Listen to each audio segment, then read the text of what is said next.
Raisa minayak. Minayak. Minayak.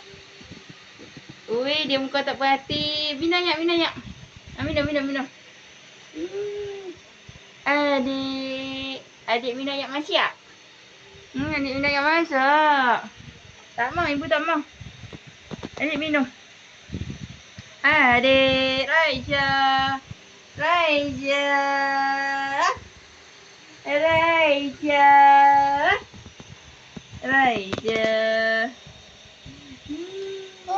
Ya, nak pergi mana? Nak pergi mana tu? Adik mana? Adik ya. Oi, beletik apa? Beletik apa, Dek? Beletik apa? Adik. Adik. Adik. Marah. Hah? Awak marah, Dek. Dapat dah, Dek dah. Bebek. Bebek. Ha.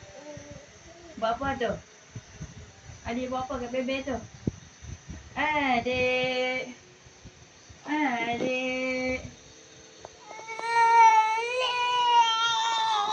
Ui, marah. Awak marah ni? Ya. Ibu dah bagi dah bebek. Awak marah. Adik, Raisa.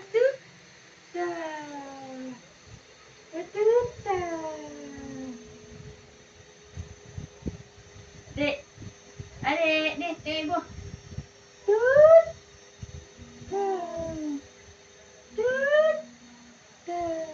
Adik. Mana tu? Mana tu? Oh, nak duduk situ. Duduklah.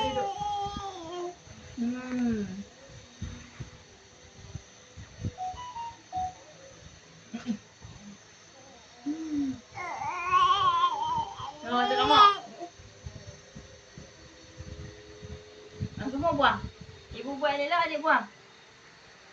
Mana? Baju adik lah tu.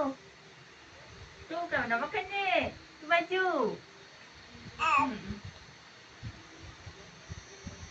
Raisa. Dia beli benda lain pula. Raisa. Oh, Raisa. Oh, letak atas. Terima kasih. Raisa. Ambil bagi ibu. Ambil.